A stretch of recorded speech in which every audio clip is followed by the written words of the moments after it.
तो चलिए दोस्तों, आज हम इस वीडियो में जानेंगे जीवित पुत्रिका यानी कि जितिया का व्रत हमें कब करनी है 2025 में।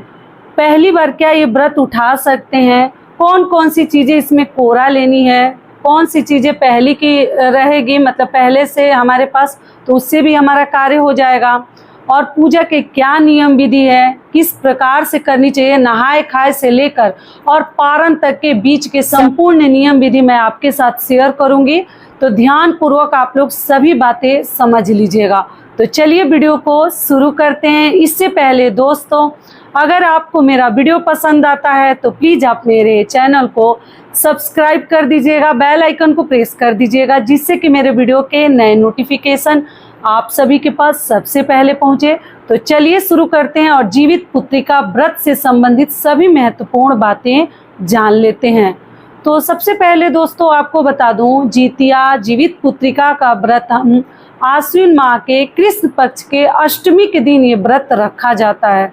ठीक है, हर माताएं अपने संतान के दीर्घायु के लिए ये व्रत रखती हैं, अपने संतान को मतलब निरोग रहे, स्वस्थ रहे, उनका आयु दीर्घायु हो, इसीलिए हर माताएं अपने बच्चे के लिए ये व्रत रखती हैं। तो आपको बता दूं, जीवित पुत्रिका जितिया का व्रत इस साल 2025 में हम रखेंगे 14 सितंबर को। ठीक है, दिन पड़ा है रविवार। रविवार के दिन हम व्रत रखेंगे और सोमवार के दिन हम पारण करेंगे। नहाए खाए कब करेंगे? नहाए खाए हम करेंगे 13 सितंबर यानी कि दिन है शनिवार। शनिवार के दिन नहाए खाए, रविवार के दिन व्रत और सोमवार के दिन हम पारण करेंगे। और आप लोगों में से कुछ लोग पूछते हैं कि दीदी बेटी के लिए क्या ये व्रत रख सकते हैं? ऐसे तो मतलब बड़े बुजुर्गों का कहना है कि पुत्र के लिए ये व्रत माना जाता है, जीवित पुत्रिका। तो जो लोग बोलते हैं दीदी हमारी एक ही बेटी है, हमारा एक ही बच्चा है, तो क्या हम रख सकते हैं? बिल्कुल रख सकते हैं। संतान के लिए व्रत रखा जाता है, आप लोग रख सकते हैं, कोई दिक्कत नहीं है। बेटी बेटा के लिए सभी के लिए आप लोग रख सकते हैं। ये हो गया। और ये जो व्रत है ना 3 दिवसीय होता है, सप्तमी से लेकर और नवमी तक ये व्रत चलता है। सप्तमी के दिन हम नहाए खाए करते हैं, अष्टमी के दिन हम व्रत रखते हैं और नवमी के दिन हम पारण करते हैं। ठीक है, और तीनों दिन बहुत अधिक हमारे ऊपर लोड भी पड़ता है, मतलब काम पड़ते हैं, कार्य घर में बहुत ज़्यादा बढ़ जाते हैं और बहुत ही नियम पूर्वक ये व्रत किया जाता है। तो चलिए, और बिहार, यूपी, मध्य प्रदेश और भी जो कुछ ऐसे राज्य हैं जहाँ पर जीवित पुत्रिका जितिया का व्रत किया जाता है। हर घर के थोड़ा सा नियम अलग है। ठीक है, वो सभी महत्वपूर्ण बातें आज मैं इस वीडियो में बताऊंगी। आप लोग ध्यान देखिए, वीडियो थोड़ा बड़ा होता है समझाने में, लेकिन ध्यान पूर्वक समझ लीजिएगा तो आपके सभी कार्य हो जाएंगे एकदम आसानी से। चलिए आगे दोस्तों, आपको बता दूं, जो लोग भी इच्छुक हैं ये व्रत उठाना चाहते हैं, वो लोग इस साल पहली बार ये व्रत उठा सकते हैं निसंकोच। किसी भी प्रकार का अधिक मास मलमास कुछ भी नहीं है, आप लोग नया व्रत उठा सकते हैं जीवित पुत्रिका का। मायके ससुराल ऐसा कोई नियम विधि नहीं है, आप लोग ये व्रत उठा सकते हैं। ये व्रत जो है ना पितृ पक्ष में पड़ता है, तो इस वजह से नई कोरा साड़ी हम लोग तो नहीं पहनते हैं। और कुछ बहनें लिखती हैं कि दीदी हमारे घर जैसे जितिया जीवित पुत्रिका व्रत में नया ही कोरा साड़ी ही पहनने का नियम है। तो ठीक है, व्रत है, त्योहार से बड़ा त्योहार हो जा रहा है, तो अगर आपके यहाँ कोरा वस्त्र पहनकर ही जितिया का व्रत किया जाता है तो आप लोग जरूर कीजिएगा और पहली बार भी कर सकते हैं। चलिए अब आगे जान लेते हैं नहाए खाए के संपूर्ण नियम विधि, नहाए खाए से लेकर पारण तक। तो देखिए, नहाए खाए के दिन बाल धोकर हमें स्नान कर लेनी चाहिए। रविवार का दिन पड़ रहा है व्रत के दिन, तो शनिवार पड़ेगा, तो कुछ लोग शनिवार को बाल नहीं धोते हैं और धोनी भी नहीं चाहिए। लेकिन व्रत त्योहार में हम ये सब कार्य मतलब इतना सब नहीं देखते हैं, शनिवार को हम धो सकते हैं। और मान लीजिए जो शनिवार को नहीं धोते हैं वो शुक्रवार को धो लेंगे। उसके बाद लहसुन प्याज इसमें नहीं खाया जाता है नहाए खाए के दिन।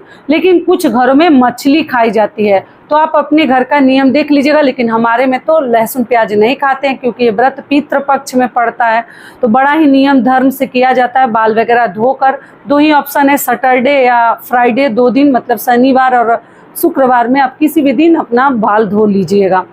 और धोकर उसके बाद से हम शुद्ध सात्विक भोजन बनाते हैं, खाते हैं। जिनके यहाँ मछली खाया जाता है वो अपना मछली खाएंगे, साग वगैरह भी खाते हैं। और खाकर और फिर जैसे शाम को हम अपने घर में कुछ न कुछ गमकाते हैं और महकाते हैं। और साथ में एक चीज़ और बताऊंगी दोस्तों, जिनकी सास नहीं है उन्हें व्रत कैसे करनी है, और जिनकी सास हैं उन्हें व्रत कैसे करनी है, बीच में ये भी बताऊंगी। ठीक है, ध्यान पूर्वक बातें समझ लीजिएगा। तो आपको बता दूं कि नहाए खाए के दिन जिनकी सास नहीं है, जिनकी है वो कुछ नहीं करेंगे, वो केवल अपना सिंपल भोजन मतलब बनाकर जो भी खाया जाता है आपके यहाँ देख लीजिएगा, बिना लहसुन प्याज वाला भोजन वगैरह कर लेंगे। और जिनकी सास नहीं है वो क्या करेंगे, जैसे नहाए खाए के दिन आटा का दान करती हैं, आटा, दाल, हल्दी, आप झींगनी, तोरई जिसको बोलते हैं, तरोई वगैरह का, आलू, इन सभी चीज़ों का दान करेंगे। घी, नमक, तेल जो चाहिए आप दान कर सकते हैं, मिर्च मसाला, क्योंकि ऐसा माना जाता है कि जिनकी सास नहीं हो, सास उस दिन पुआ पकवान बनाकर खाकर और तब वो जीवित पुत्रिका का व्रत रखेंगे। तो पितरों के लिए दान किया जाता है, आप देख लीजिएगा, दक्षिणा वगैरह सब दान किया जाता है। अगर देने का जगह है तो ज़रूर आटे का आप लोग दान कीजिए। मान लीजिए देने का जगह नहीं है तो आप लोग पैसे का भी दान कर सकते हैं। ठीक है, दोनों दिन, पारण के दिन भी और नहाए खाए के दिन भी बता ही चुकी हूँ। पारण के दिन तो सभी लोग करेंगे, लेकिन नहाए खाए के दिन केवल जिनकी सास नहीं रहती है वही दान करते हैं। देने का जगह नहीं है, ये भी बार बार बताती हूँ, तो आप लोग उस जगह पे हर चीज़ के नाम से पैसे का भी दान कर सकती हैं। नहाए खाए के नियम हो गया। और रात में हर घर में कुछ न कुछ आप लोग मीठा बनाकर, पितृपक्ष में पड़ता है, पितरों को गमकानी है। नहाए खाए के दिन यही नियम है कि हमारे घर में कुछ न कुछ मीठा पकवान जरूर बननी चाहिए। ठीक है, और मीठा पकवान बनने के साथ साथ में हम शुद्ध घी का, मतलब हमारे में जो होता है वो मैं बता दूं, शुद्ध घी की पूड़ियाँ बना लेते हैं, छोटे छोटे पूड़ी, 4 या 5, और घर के जितने भी आपके बच्चे हैं, पति के लिए ओठंगन जिसको बोलते हैं, साथ में वो भी बना लेते हैं। और तरोई के बिना नमक वाली सब्जी बनाते हैं, रात में ही बनाकर पहले अलग निकाल लेते हैं, उसके बाद पुआ पकवान बनाकर खाकर बच्चों को खिलाकर तब हम व्रत रखते हैं। और भी साथ में जो भी भोजन वगैरह आपको चावल, रोटी जो भी खाना है खा सकते हैं। ऐसा कोई नियम नहीं है कि आटा खाकर, मतलब रोटी खाकर, चावल खाकर कुछ नियम है, ऐसा कुछ नहीं, सब खा सकते हैं, लेकिन पुआ पकवान हमें बना लेनी है। और रात को ही बनाकर अलग हम ढक देते हैं, बिना नमक की सब्जी। अगर कुछ लोग मतलब चीलों सियारों के लिए बनाते हैं, कुछ लोग उसमें जैसे मछली वगैरह देते हैं, तो आप लोग देख लीजिएगा, अपने घर का नियम कर लीजिएगा जो बना कर रखती हैं। हमारे में जो होता है वो मैं आपको बता दी कि झिंगनी की सब्जी बिना नमक की और पूड़ी बनाकर पहले निकाल कर और फिर हम खाना मतलब भोजन वगैरह खा लेते हैं। कुछ न कुछ किचन में ढक देते हैं, रसोई घर में तो प्रतिदिन ढकना ही है पितृपक्ष के दौरान।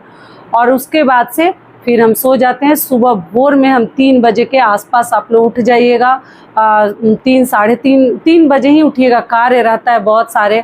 और उठकर स्नान ध्यान कर लीजिएगा, स्नान ध्यान करके अच्छा साफ स्वच्छ वस्त्र धारण करके और फिर हम केले के पत्ते पर, मान लीजिए नियम तो है कि झिंगनी के पत्ते पर पितरों को भोजन दिया जाता है, सास को। और मान लीजिए जिनको नहीं मिलता वो न्यूज़पेपर पर भी दे सकते हैं, और केला के पत्ते पर भी, किसी भी प्रकार का पत्ता मिल जाता है, वो भी नहीं मिलता है तो न्यूज़पेपर पर आप लोग दे दीजिएगा। तो 4 जगह हम लोग तो 4 जगह देते हैं, एक चीलो, एक सियारन, एक जीवित वाहन भगवान और एक गौ लक्ष्मी के लिए निकाला जाता है, मतलब भोजन दिया जाता है। आपके में क्या दिया जाता है आप लोग देख लीजिएगा। तो जो भोजन हम रात में ढक के रखते हैं वही लेकर हम 4 पत्तों पर दे देते हैं। और साथ में दही चिवड़ा दिया जाता है, पुष्प चढ़ाया जाता है, जितने पत्ते हैं, तिलक लगाया जाता है पीला सिंदूर से। जिनकी सास सुहागन मरी थी वो लोग लगाते हैं, ठीक है। और जिनकी नहीं मतलब ऐसी हुई थी तो आप लोग मत लगाइएगा, ठीक है। तो ये हो गया।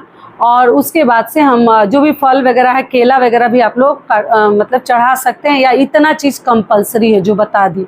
उसके बाद से हम प्रणाम कर लेते हैं, हमारा व्रत जैसे शुरू हो जाता है। वही दही चूड़ा थोड़ा सा मुंह में डाल लेते हैं, क्योंकि सरगई खाना होता है। और कौवे की आवाज़ आने से पहले खाइएगा लोग, क्योंकि मैं तीज में ये चीज़ बता चुकी हूँ। और आप लोग क्या कीजिएगा कि ओठंगन जो है ना, उसमें से 1-2 पूड़ी जो बच जाता है वो सुबह हम बच्चों को, पति को देते हैं प्रसाद के रूप में। और बाहर मतलब छत पर, मेड़ पर, छज्जे पर ऐसे सब खुले में दिया जाता है कि कौवा, चिड़िया, पक्षी आकर खा लें। सारी बातें समझ में आ गई। तो नहाए खाए के से लेकर और व्रत के सुबह में यानी कि भोर में सूर्योदय से हमारा व्रत शुरू होगा, तब तक आपको ये सभी कार्य कर लेने हैं। उसके बाद हमारा व्रत जैसे सूर्योदय के साथ प्रारंभ हो जाएगा। अष्टमी के दिन आप लोग दैनिक पूजा जैसे साधारण विधि से हम पूजा करते कर लीजिएगा। और करने के उपरांत हमारा व्रत में आप लोग किसी भी प्रकार के जीव जंतु को ना मारें। देखिए, भोर में उठकर झाड़ू पोछा वगैरह आप लोग कर लीजिएगा, क्योंकि व्रत के दिन बहुत अधिक कार्य नहीं किया जाता है। अगर चींटी कीड़ा मकोड़ा आपके हाथ से अगर मर गया तो इसका नाम ही है जीवित पुत्रिका। जीव के लिए व्रत किया जाता है, बड़ा ही फूक फूक कर कदम रखना पड़ता है। आप लोग पूछने लगते हैं दीदी सब्जी काट सकते हैं, तो देखिए कीड़े मकोड़े वाली सब्जियां ना काटे। बाकी अगर मजबूरी में काटना पड़े, घर में मान लीजिए कोई नहीं है करने वाला, ऐसे तो इसमें काट पीट नहीं करनी चाहिए, लेकिन मजबूरी में मान लीजिए कोई नहीं है तब आप लोग कीजिएगा, ठीक है। तो जीव के लिए व्रत है, चींटी कीड़ा मकोड़ा ना मारे, झाड़ू पोछा, ऐसा नहीं कि बहुत काम करने लगे। आप लोग भोर में कर लीजिएगा सरगई के टाइम, लेकिन व्रत के दौरान अधिक कार्य ना करें, बचाएं, ठीक है। क्योंकि काम करेंगे तो जीव जंतु कॉकरोच वगैरह हमारे हाथ से तिलचट्टा वगैरह तो मरेंगे ही, इसे थोड़ा बचाकर फूक फूक कर कदम रखनी है, पाप ना हो हमारे द्वारा।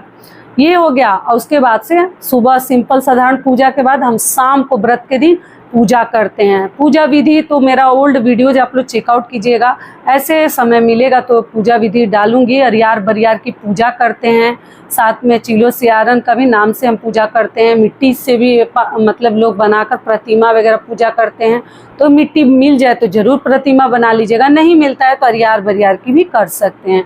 और कलश वगैरह रखकर हम पूजा पाठ करते हैं। ये 24 घंटे का निर्जला उपवास रहता है। और देखिए, इसमें न जल पीते हैं न अन्न खाते हैं, कुछ भी नहीं खाते हैं। और बहुत ही मतलब कठिन व्रत है, व्रतों में सबसे अधिक कठिन व्रत है जीवित पुत्रिका जितिया का। तो और जितना ही इसमें खर किया जाए, इसको खुर जितिया के नाम से भी हम जानते हैं। तो जितना अधिक आप लेट से देरी से अगर पारण करें उतना ही अच्छा होता है। तो आजकल के ज़माने में किसी के पास उतना ताकत है नहीं है, क्योंकि अच्छी चीज़ें हम नहीं खा रहे हैं ना, हर चीज़ डुप्लीकेट, हर चीज़ बेकार चीज़ें खा रहे हैं, सब मिलावटी चीज़ें खा रहे हैं, तो कहाँ से ताकत आने वाली है। पहले के लोग बहुत अधिक देर तक रह जाते थे, सहन कर लेते थे। अभी तो लड़कियां बीमार पड़ जाती हैं, महिलाएं बीमार पड़ जाती हैं, तो उतना बीमार नहीं पड़नी है। सुबह सूर्योदय के साथ आप लोग आपके घर में पारण के दिन भी यही व्रत में आप लोग सो सकते हैं। पूजा पाठ शाम को हो जाता है। जितिया वगैरह शाम को नहीं पहनाते हैं बच्चों को, अगले दिन पारण के दिन हम पहनाते हैं।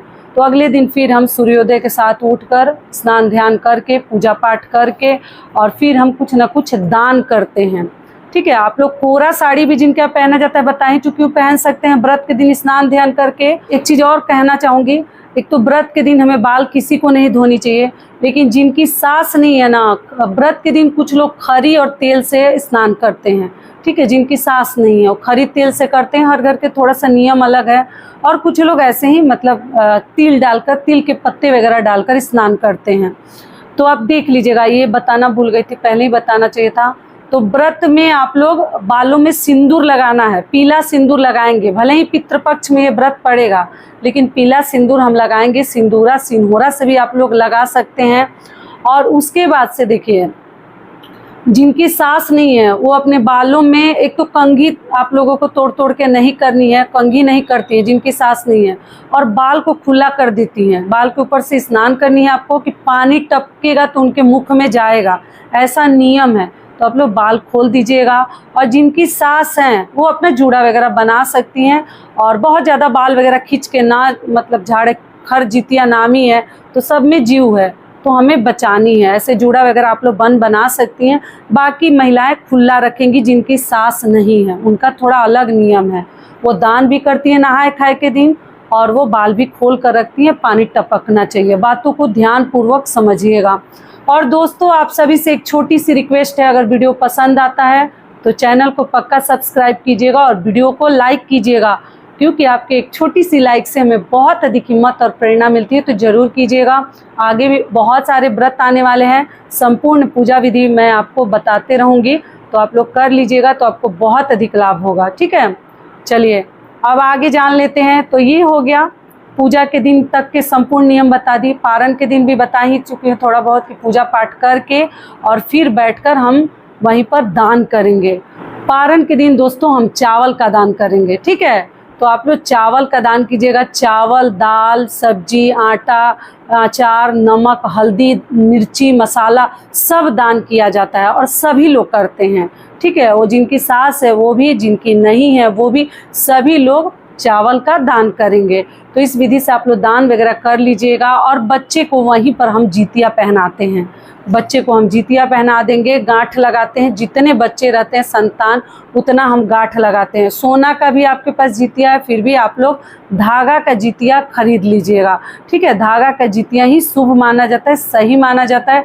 और साथ में सोना वाला तो है ही, क्योंकि गांठ हमें लगाना होता है, वही आयु बढ़ती है हमारे बच्चे की। तो आप लोग गांठ लगा लीजिएगा और लगा के जीवित महान भगवान से प्रार्थना करनी है, प्रणाम करनी है, सभी चीज़ों को दान करके और फिर वहीं पर बैठकर हम पारण करते हैं। पारण कभी न कभी आप लोग हमेशा ध्यान रखिएगा, कभी बासी चीज़ों का पारण ना करें।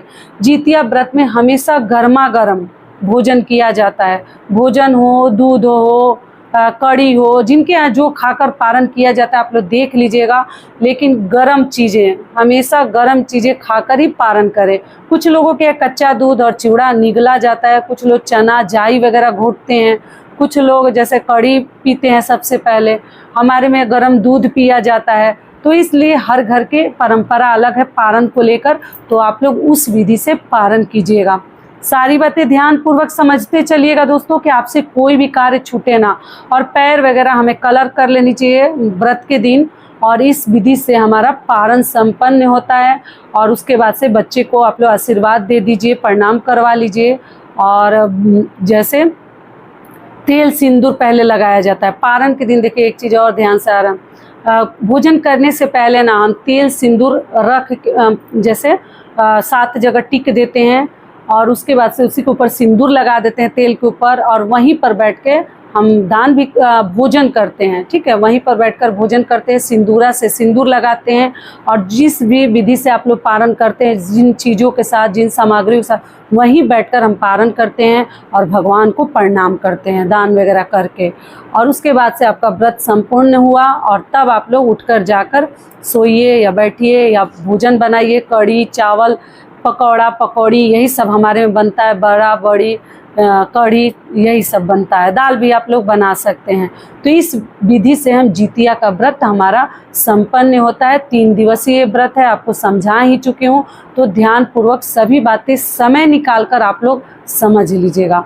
तो आशा करती हूँ जीवित पुत्रिका जितिया व्रत से संबंधित सभी बातें आपके समझ में आ गई होगी। तो ये वीडियो मेरा यही तक का था, फिर मिलती हूँ एक नए वीडियो में। तब तक के लिए नमस्कार। स्वस्थ रहिए, सुरक्षित रहिए और जहाँ कहीं भी रहिए खूब खुश रहिए। धन्यवाद।